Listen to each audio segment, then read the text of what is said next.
ప్రజా తెలంగాణ టీవీ న్యూస్కి స్వాగతం.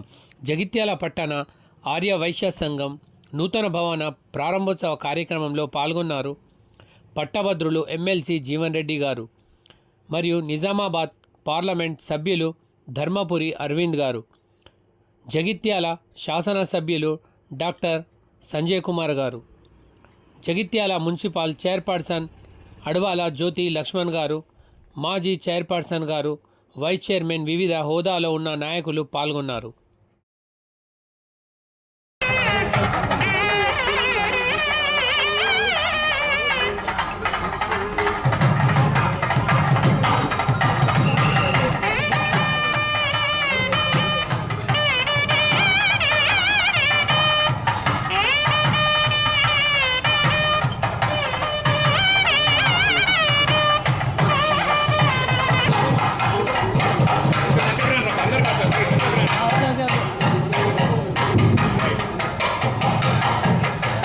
జగిత్యాల పట్టణ ఆర్య సంఘ భవన ప్రారంభోత్సవ కార్యక్రమానికి విచ్చేసిన గౌరవ స్థానిక శాసనసభ్యులు డాక్టర్ సంజయ్ కుమార్ గారు, నిజామాబాద్ ధర్మపురి అరవింద్ గారు మరియు శాసన మండలి సభ్యులు గౌరవనీయులు తారపాటి జీవన్ రెడ్డి గారు మరియు మున్సిపల్ చైర్పర్సన్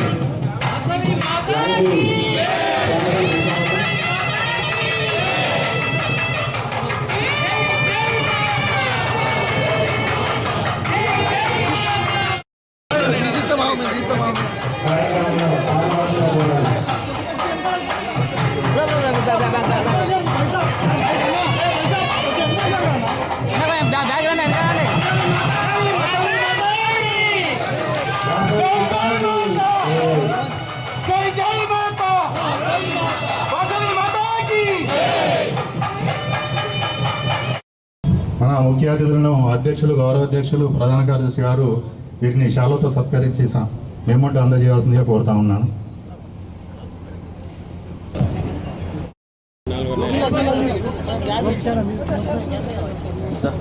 దయచేసి సన్మానం తర్వాత మన సభ్యులు ఎవరైతే సన్మానం చేశారో అలాగే ఎర్ర సురేందర్ గారు, పెద్ది శంకర్లింగం గారు వేదికపైకి రావాల్సిందిగా కోరుతా ఉన్నాను. మన ముఖ్య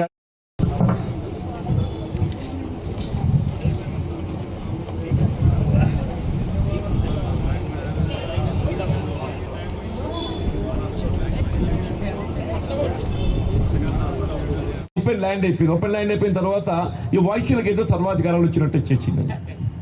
సరే, తదుపరి కొంత సాంకేతికంగా ఇబ్బందులు ఎదురైనా ఏమైనా కానీ అందరూ ఐక్యంగా నిలబడటం, మరి దీన్ని సాధించుకోవటం, మరి ఇంత మంచి భవన నిర్మాణాన్ని చేపట్టడానికి పూనుకున్నటువంటి ఒక అటు ఎర్రవెల్లి సురేష్ గారే కానీ, మంచాల కృష్ణ గారే కానీ, వారికి సహకరించినటువంటి ఆర్యవైశ్య సోదరులు అందరూ కూడా చెప్పంటాను నేను. అందుకనే ముందే పేర్కొన్నా, ఇది మనలో ఉండేట ఒక ఐక్యత కూడా దీన్ని నిదర్శనంగా నేను భావిస్తాను చెప్పంటాను. మీరందరూ ఐక్యంగా నిలబడటంతో ఏదైతుందో ఇవాళ ఈ భవనాన్ని ఈ ఆస్తిని దక్కించుకోగలిగినరు, ఈ భవనాన్ని నిర్మాణం చేసుకోగలిగిందని చెప్పంట. ఇలా రాజకీయంగా కూడా ఏదైతుందో రాజకీయాలకు అతీతంగా అదే పార్టీని కాదు, ముఖ్యంగా వైశ్యుల పట్ల ఉండేట్లుగా గౌరవంతో సమాజ శ్రేయస్సు మీరు ఎప్పుడు